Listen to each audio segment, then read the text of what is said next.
morning, everyone, especially to our professor, Dr. Charmin, and to my classmates. Good morning once again. Our topic for today is curriculum design for multicultural settings. Curriculum design for multicultural settings. No, these topics focuses on developing learning experiences that go beyond simply adding diverse content to the curriculum. Its core purpose to create a curriculum that truly reflect, respect, and celebrate the cultural diversity of all learners in the classrooms. It's ensure that every student feel represented, valued, and included in the learning process. In multicultural settings, curriculum designs also emphasize cultural responsive teaching where teachers integrate student cultural backgrounds, experiences, and identifies into lessons. This help learners connect new knowledge to their own lives, making learning more meaningful and engaging. In addition, effective multicultural curriculum promotes equity, encourage mutual respect, and build a learning environment where differences are seen as strength. It's prepare students to interact in a diversity society and fosters understanding, empathy, and collaborations among all learners. The next one is our objective. First is explains how multicultural perspectives can be incorporated into curriculum designs. This means understanding how to include the differences cultures such as their histories, values, and traditions into lessons. It focuses on learning method of making teaching more inclusive and respective of diversities. The second one is create a curriculum unit that honors and represent cultural diversity. This is about applying where you learned by understanding as actual lesson or unit that include culturally relevant activities. Examples and materials. The goal is to make learning meaningful, and inclusive for all students. Lastly is number 3 is evaluate the curriculum role in advancing social justice and equity in education. This means analyzing how the curriculum help promote fairness, challenges biases, and provide equal learning opportunity for every students. It's look at how the curriculum can support social change and reduce inequality. The third one is a multicultural curriculum means creating lessons that reflect and celebrate the differences culture of our students. It's recognized that each child backgrounds influence how they learn, think, and interact. As a teacher, we designed learning experiences that help every child feel respected, included, and understood. This makes the classrooms a safe and welcome space for all. First is the inclusivity and equity. The second one is valuing cultural identities. The third one is the advancing social justice. The first one is the inclusivity and equity. So when you say inclusivity, means we make sure all students feel they are belong. Equity means giving each child the support they need to succeed. We choose stories, activities, and examples that show different cultures so every learners feel represented. Or use diversity classrooms materials gaya ng books, visual, and songs.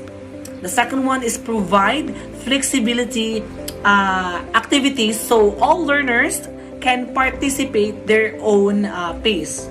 Or di kaya make sure classrooms rules and routines are fair to everyone.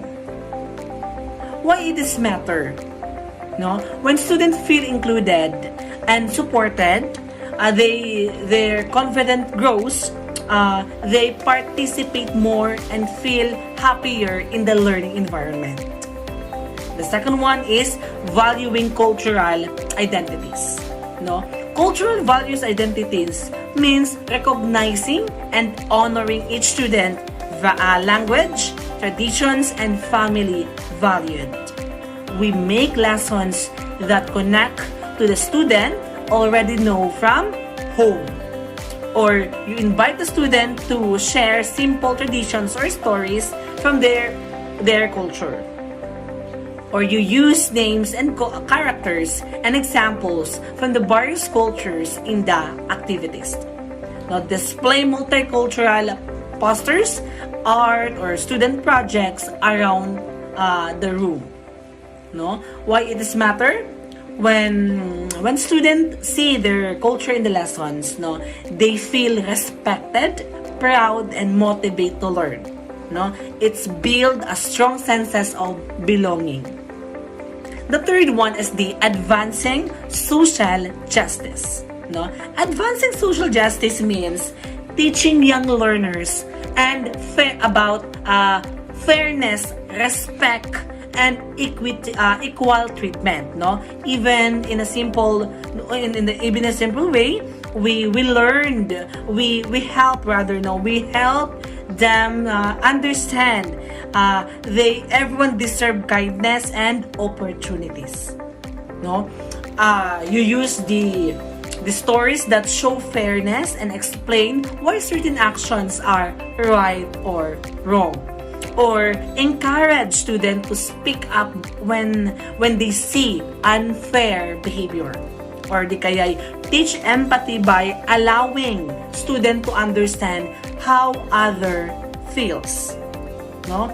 Why it is matter? Students develop critical thinking and grow into caring, respectful individuals who understand diversity and fairness. No? They learn to value others and works toward a peaceful community. The next one is the key principles of multicultural curriculum design. The first one is representation and inclusion. The second one is the student learning as student-centered learning. The third one is the critical consciousness. The first one is representation and inclusion. These principles ensure that diverse cultures, histories, and perspectives are woven into every lessons. Not only during these special celebrations, it's avoid the tourist approach like food festival and fun facts. No? And instead, no, make diversity part of every learning. Now, your materials like books, examples, visuals, and activities should reflect the real world, no, the backgrounds of your student. Every child should feel seen, valued, and positively represented. No, example in elementary, no, when teaching fractions, use cultural diverse contexts.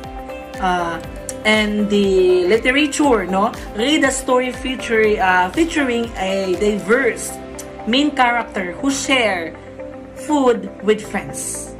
And in math problem, no, Maria's grandmother brought a tray of pan dulce with 12 pieces. Now, if 4 students share them equally, with fraction will each get. Now, the second one is the student-centered learning.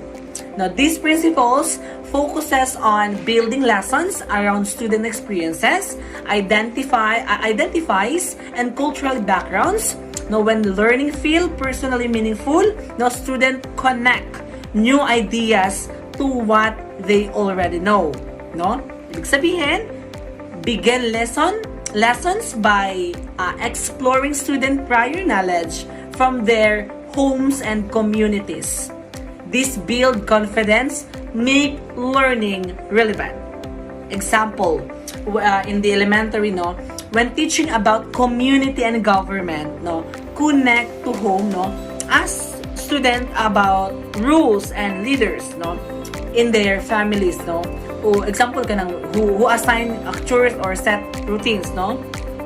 In the project, no, let student interview a community helper important to them, such as a parent, shop owner, or librarian, and share how the persons help the community.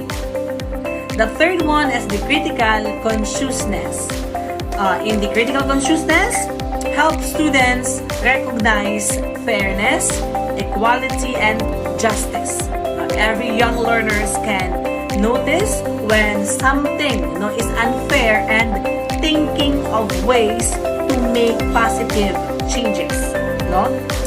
Ibig sabihin, encourage student to ask why rule exist, no? Choose voices are included or missing, no? And how people can make things better.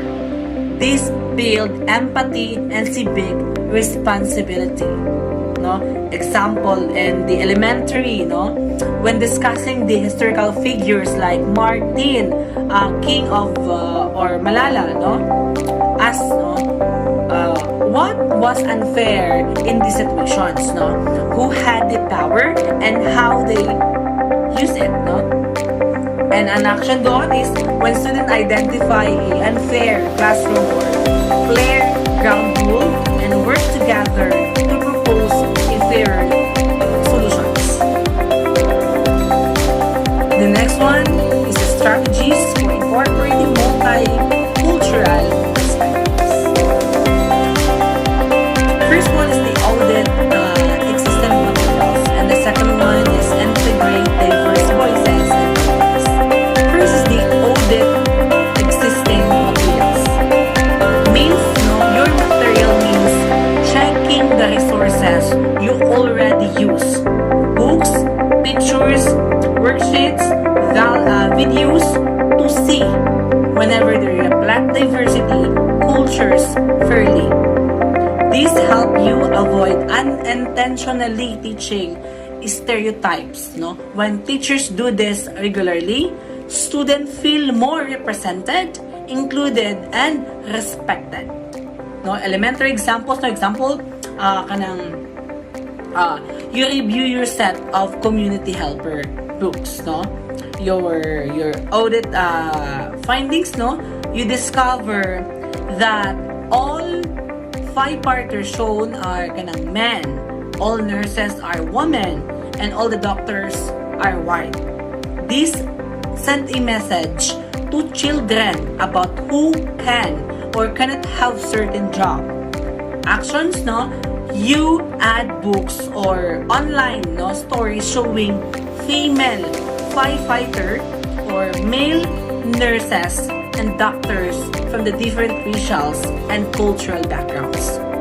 You also improve holiday lessons. For example, when teaching Thanksgiving, you include the wampana of people's, no, perspective. So students understand multiple slides of the story, no, not just the traditional pilgrim narrative, no.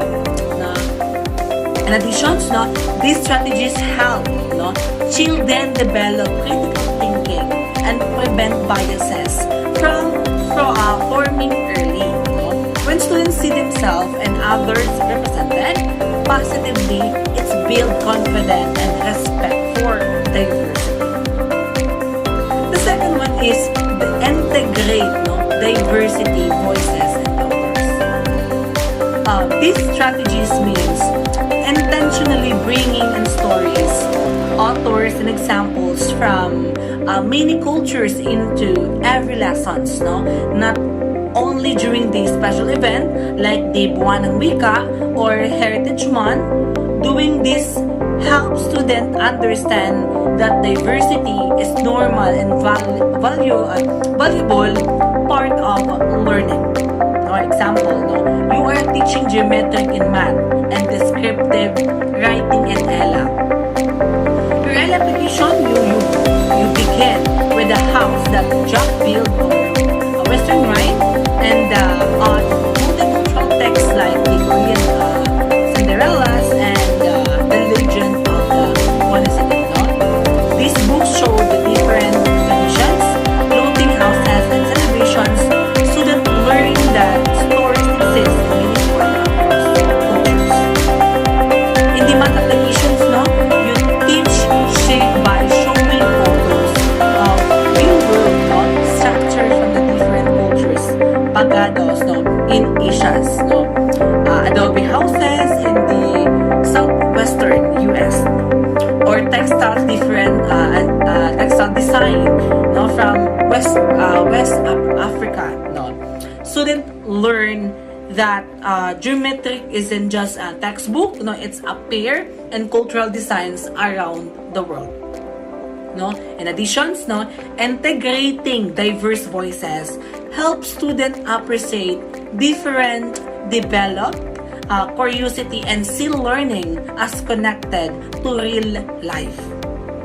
It is also teach respect and build a culture or a classroom, no, culture where every child backgrounds matters.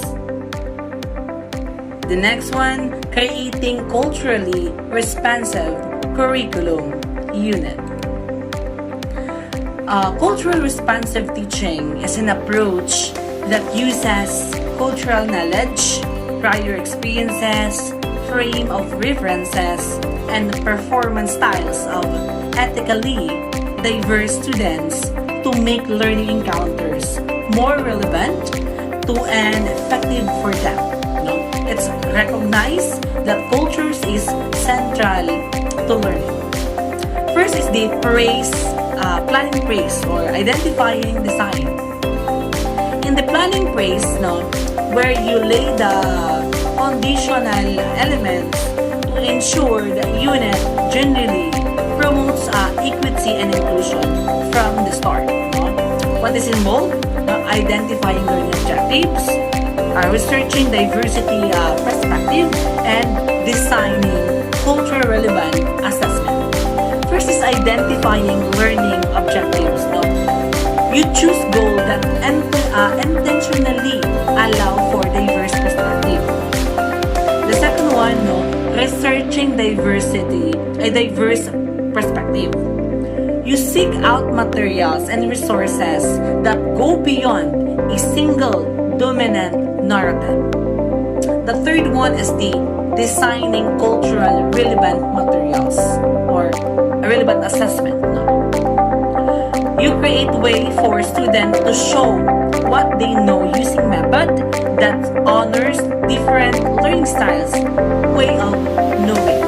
For example, for grade, no, unit on the communities.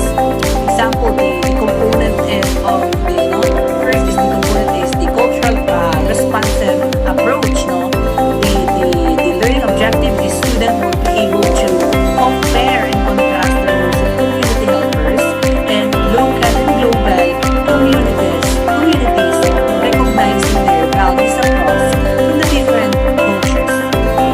The third one is the materials and resources. No? Instead of using textbook pictures of the US, no, or police officer or firefighter, you incorporate, no, example, pictures, books about the community life and rural village in Africa or South Asia, no, guest speakers or video calls, no, who represent diversity or non-traditional communities rules, no, kagaya sa kanang community gardener, a local indigenous elder, a small business owner. The next one is assessment design. No, instead of multiple choice tests, no, student can create diorama or digital representations of their own ideal community, no, explaining how the different cultural values influence the rules of the people within it. The second one is the implementation process or bringing it to life, no. The implementations, no, process is focus on how you actively teach the unit, no, ensuring you facilitate open discussions and connect the learning directly to your student, no, cultural identities, no. What is involved? First, representing multiple viewpoint. The second one is facilitating open discussion. The third one is connecting learning to identity. The fourth one is collaborate and cultural grounded projects. The first one is representing multi-viewpoint. No, you intentionally share diversity narrative and historical account. The second one is facilitate open discussions. No, you create a space for students to discuss potential biases or stereotypes they encounter in the content. The third one is connecting learning to identity. No, you give student opportunity to apply the content to their own lives and culture. And lastly is the collaborative and cultural grounded projects. No, you use projects that empower student voices and encourage engagement based on their backgrounds. Example, no, for the third grade, no, unit on the communities, no. In the class discussion, when talking about the community landmarks, no, ask student what places in your family's, no, neighborhood special meaning or history for you, no, or how are these places similar to the different from the landmark where we read about the books, no. These activities, no, their prior knowledge and cultural context, or di kaya addressing bias, no. If a resources uses a stereotype, no, you could pose and ask, no, we see these books only show people of one type of family in the community, no. Do you think this is true for all the communities? What are some differences kinds of families we know that make up our communities? Or di kaya, no, you empowering student voices or projects, no. Instead of genetic posters, have student launch a family community stories, no, project where they interview a family members about the stories of their neighborhood, no, its challenges and its strength, no. They can represent these stories using their preferred medium or written stories, recorded videos, art, or songs. Now, this approach makes the culture feel personal and importance, which significantly, no, boosts engagement and academic success for all elementary students. The next one is addressing bias and stereotypes in curriculum. As a soon-to-be elementary teacher, addressing bias means, no, carefully checking your books, visuals, or worksheets and stories to ensure they represent people fairly and respectfully. You look for material that might show groups in a limited, no, exaggerated or unfair way and replace them with accurate and inclusive content, no. It also means creating opportunity for students to talk about fairness, no, representation, and respect. By teaching them to question what they see, no, you help them recognize stereotype and understand that people can have many different rules, skills, and identities, no? If you notice, no, that a storybook, no, show only boys building things, and only girls cooking, you bring a new books and pictures where boys and girls are show doing a variety of activities, no? Cooking, building, leading, creating, and helping after reading. You guide a short discussion by asking, no? Can anyone do these activities? Or what do you think makes a good builder or a good cook? No? This helps students see the job and abilities are not based on gender, encourages them to value everyone's strength. The next one is evaluating curriculum for social justice and equity. First is the representations, no? The second one is access opportunities, and the third one is the critical thinking, and the fourth one is student outcomes. First is representations, no?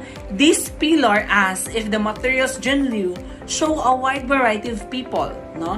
Cultures, histories, and a way of seeing the world, no? It's about making sure the curriculum isn't dominated by just one group stories, no, but is equitable and authentic. No, example, instead of only reading books about the children who live, no, in a two parents or middle class homes, no, you choose books like The Day You Begin by Woodson, no, which features diversity characters and celebrate their unique backgrounds and experiences. When studying inventors, no, you ensure that figure like Sarah, no, or first black woman to receive a U.S. patent, no, are featured, no, alongside from Thomas Edison. The second one is access and opportunity. No, this asks if the single student has the opportunity to engage with challenging, interesting, and identifying, affirming lessons. No, it means removing barriers so that the curriculum is accessible and rigorous for all learners. Connecting to their lives and experiences. Like example, during math lessons on fractions, you examples relevant to your student, like the dividing of favorite culture snacks, no, instead of of way using the abstract shape, you know, you should provide differentiated assignment, like offering both a written report options and drawing model option for science project, allowing students with different learning styles or language abilities to show what they know. The third one is critical thinking. No? This pillar focuses on developing students' ability to questions, analyze, and understand why some things are unfair or as unequal, no? or systems or inequality. No? It's also encourage them to see themselves as people who have the agency or power, no, to make the positive changes in their classroom, schools, or communities. Example, no, after reading a fairy tale like the Three Little Pigs, no, you prompt student to critically why did the wolf only pick on the pigs who were poor planner, no? What was fair, no? For a social studies, no, unit, you have a student identify a problem in their schools or not enough or recycling bins, no, and then, no, work together to write a letter to the principals recommending a solution. The last one is the student outcomes. Now, this is the measurement stages if it as are all students across the racial, cultural, linguistic, and social economic groups succeeding academically. No? Furthermore, in the curriculum, helping students develop a strong positive sense of who they are or cultural identity. No? Example, no, in elementary, after a unit, you notice that English language learners are not scoring as high on the final test. Now, this equity responds to analyze the test if test itself to see if the language is too complex or barrier, no? And then revise future assessment to better measure content knowledge, not just English fluency, no? You use an All About Me projects at the start of year that allow students to proudly showcase their family traditions, languages spoken at home, and cultural celebration, and reinforcing that their identity is a source of strength. The next one is building partnership with families and communities. Effective teaching, no, especially in multicultural classrooms, go beyond just what happens inside the classroom walls. No? As a teacher, we need to actively involve families and communities members as partners in the learning process. These partnerships help make lessons more meaningful, engaging, and relevant to the student real lives. No? Families and communities members carry unique cultural knowledge, experiences, and skills that can enrich the curriculum. No, by inviting them to share stories, traditions, or local practices, students gain first-hand understanding of different perspective of way of life. This encourages respect, appreciations, and curiosity about diversity from early age. No? Involving families in decisions about what students learn also strengthens trust between teachers, students, and their families.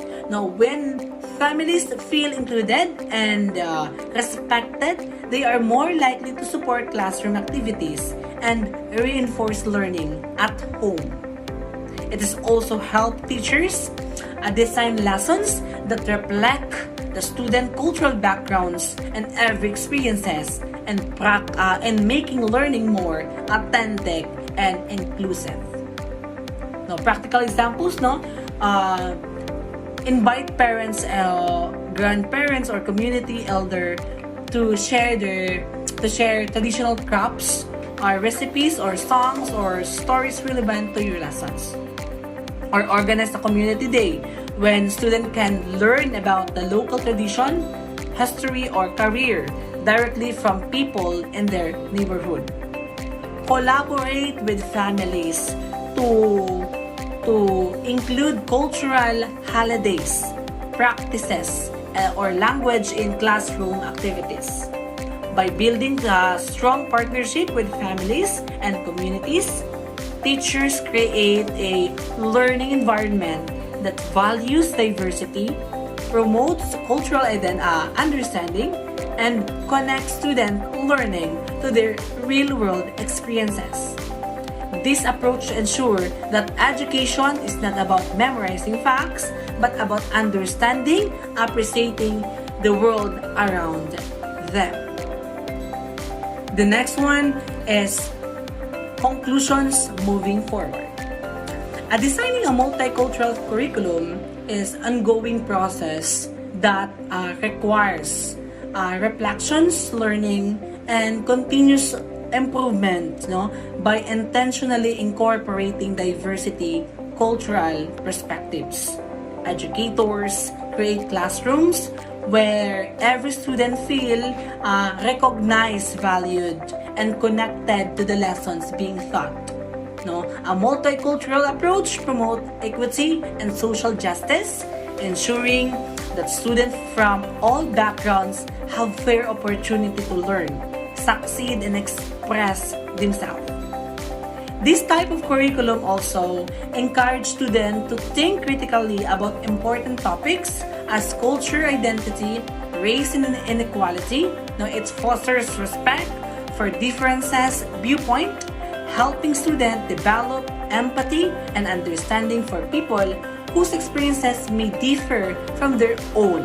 Now, for teachers, this means consistently examining teaching materials, activities, and assessment to make sure they are inclusive and culturally responsive. Moving forward, in your teaching practice, it is essential to remain intentionally in building lessons that reflects diversity and inclusivity.